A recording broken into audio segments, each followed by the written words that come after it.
السلام علیکم ورحمۃ اللہ. جی فاروقی صاحب، کیا حال ہے آپ کا؟ آپ کے پرسنل میں نے آپ کو ایک دفعہ میسج بھیجا تھا پچھلے ہفتے، شاید کیونکہ آپ نے وہاں جواب نہیں دیا. بہرحال کوئی نہیں، یہاں آپ کی آواز سنی، خوشی ہوئی. آپ کی آواز جب بھی سنتے ہیں بڑی پرانی یادیں وابستہ ہیں اس آواز کے ساتھ. 36-37 سال پہلے جو راولپنڈی میں ایک ماحول تھا، بہت ہی اچھا لگتا ہے. اب بھی جب اس کی یادیں آتی ہیں، یہ سب اللہ تعالیٰ کا احسان ہوا ہے. مالک نے ہمیں اپنے دین کے لیے چنا ہے، اپنی محبت ہمارے دلوں کے اندر ڈالی ہے. الحمدللہ اسی کے اوپر قائم ہیں. بلکہ ایمان الحمدللہ ہر نئے واقعے کے ساتھ بڑا ہے، اور ایک لمحے کے لیے بھی اس میں کوئی کمی نہیں آئی ہے یا کوئی اور چیز. اور آخر میں آ کے جس طرح بھی آپ نے بھی کہا کہ یہ جاہل رہبر بن گئے،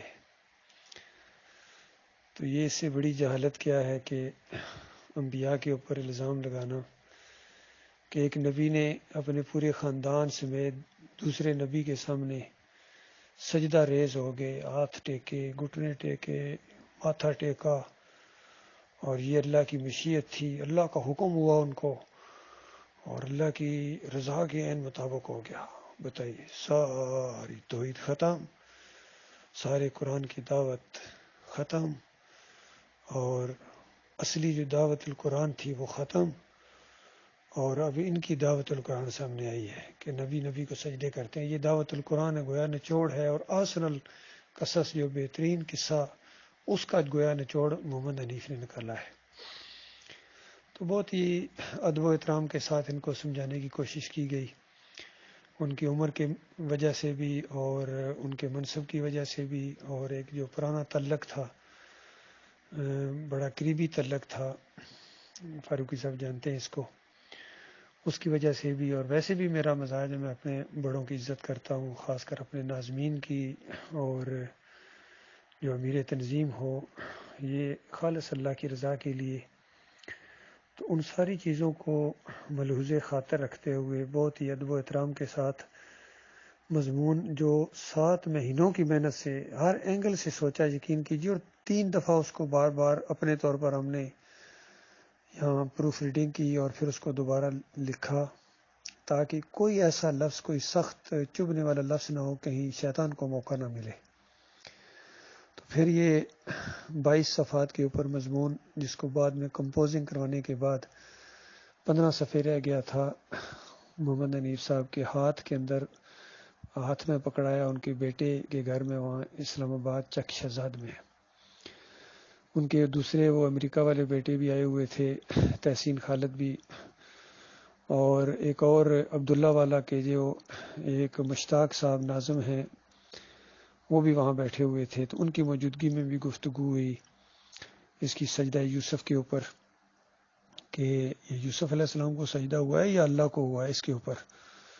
تو بہرحال ان کو میں نے وہاں مختصر دلائل دیے اور ان کی بات بھی سنی. تو وہ تو بہت ہی سختی کے ساتھ اپنے اس مشرکانہ موقف کو اپنا چکے تھے، اور کسی صورت میں دوسری بات وہ سننے کے لیے تیار نہیں تھے. بلکہ اس معاملے میں وہ اتنے آگے بڑھے کہ جب 100 نمبر آیت پڑھنے لگے کہ دیکھو یوسف علیہ السلام نے کہا حاذا تعویل رؤیا، حاذا، اس طرح جب حاذا کہا کہ وہ نیچے انگلی کر کے جیسا زور کہتے ہیں، ابا جان یہ ہے میرے خواب کی تعبیر، یہ ہے. تو میں نے کہا حنیف صاحب، آپ کے اس انداز سے میرے دل میں ایک سوال پیدا ہوا ہے، کیا آپ یہ کہنا چاہ رہے ہیں کہ یوسف علیہ السلام نے یہ کہا تھا کہ ابا جان جو تعبیر آپ نے بتائی تھی نا بچپن میں مجھے، یعنی وہ 6 نمبر آیت میں جو قرآن میں نقل ہے، وہ صحیح نہیں تھی، بلکہ صحیح یہ ہے. تو کیا آپ یہ کہنا چاہ رہے ہیں کہ یوسف علیہ السلام نے یہ کہا تھا؟ تو اللہ گواہ ہے، حنیف صاحب نے آگے سے جواب دیا کہ مفہوم کے لحاظ سے آپ کہہ سکتے ہیں. اسی وقت میرے رونگٹے کھڑے ہو گئے کہ یہ بندہ اپنے باطل موقف کو صحیح ثابت کرنے کے لیے کس حد تک آگے چلا گیا ہے، اور کس طرح انبیاء کے بارے میں اس نے 2 نبیوں کو آمنے سامنے گویا کھڑا کر دیا کہ ایک نے تعبیر اور بتائی وہ غلط ہو گئی، دوسرے نے بتائی وہ صحیح ہو گئی، حالانکہ دونوں تعبیر بالکل ایک ہے۔ بیٹا گویا باپ کی تعبیر کو تصدیق کر رہے ہیں کہ ابا جان یہ جو سب کچھ آپ دیکھ رہے ہیں، یعنی یہ سب کچھ جو ہوا ہے یہ وہی تو ہے جو میرے رب نے جو مجھے خواب جس انداز سے دکھایا تھا، اور جو تعبیر آپ نے مجھے بتائی تھی میرے رب نے اس کو سچا کر دکھایا، غیر محسوس طریقوں سے اس نے اپنا منصوبہ پایا تکمیل تک پہنچا دیا۔ تو تعبیر کیا تھی؟ تعبیر کیا وہ سجدہ کرنا تھا؟ تعبیر جو یعقوب علیہ السلام نے بتائی تھی وہی ہے کہ میرے بچے یہ جو تو نے لی ساجدین، یہ اس انداز سے یہ سورج چاند ستاروں کو جھکے ہوئے دیکھا ہے، یہ ادب و احترام کا ایک انداز ہے جو اللہ تعالیٰ نے خواب میں دکھایا ہے، اور اس کا مطلب یہ ہے کہ اللہ تعالیٰ تمہیں چنے گا، اللہ تعالیٰ تجھے باتوں کی تہ تک پہنچنے کی صلاحیت عطا فرمائے گا، اور تیرے اوپر اس طرح اپنی رحمتوں کی بارش کرے گا جس طرح ابراہیم علیہ السلام کے اوپر کی اور اسحاق علیہ السلام کے اوپر کی، اور پھر اپنی طرف اشارہ کیا کہ میرے اوپر بھی اپنی رحمتوں کی تکمیل کرے گا اس انداز سے کہ میرے بیٹے کو اس طرح نبی بنا کے، اور اس طرح یہ سارا معاملہ آئے گا سامنے۔ تو تعبیر تو یہ تھی، اسی طرح تعبیر ہوتی ہے، اسی لیے خواب کی تعبیر ہوتی ہے۔ جس طرح بعد میں جیل کے جو ایک ساتھیوں نے وہ خواب دیکھا، اس کی بھی تعبیر سامنے آئی ہے، وہی چیز، یعنی سر پر روٹیاں نہیں رکھی گئیں، نہ ہی وہاں آ کے پرندوں نے روٹیاں کھائیں، بلکہ اس سے مراد سولی دیا جانا تھا۔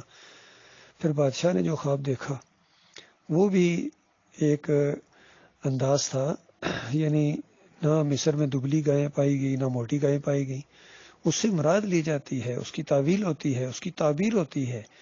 تو یہی یوسف علیہ السلام کے خواب کی تعبیر تھی کہ اللہ تعالیٰ ان کو عزت اور احترام دے گا اور پورے اس خاندان کے اوپر فضیلت دے گا، گویا یہ سارا خاندان ان کے انڈر آ جائے گا اور ان کی فضیلت کو وہ تسلیم کر لیں گے۔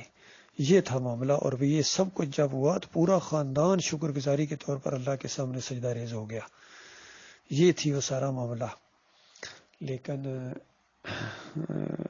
محمد حنیف صاحب نے کہاں سے بات کہاں پہنچا دیا، تاکہ ڈاکٹر مسعود الدین عثمانی رحمۃ اللہ علیہ جو عالم دین تھے، موحد عالم دین، ان کی جب تقریریں، ان کی جو وہ بیان بھی سامنے لایا گیا، ان کی تفسیر بھی سامنے لائی گئی، تو کہتا ہے پیچھے ہٹاؤ ان کو، چھوڑو ڈاکٹر عثمانی کو، میری تفسیر پڑھو۔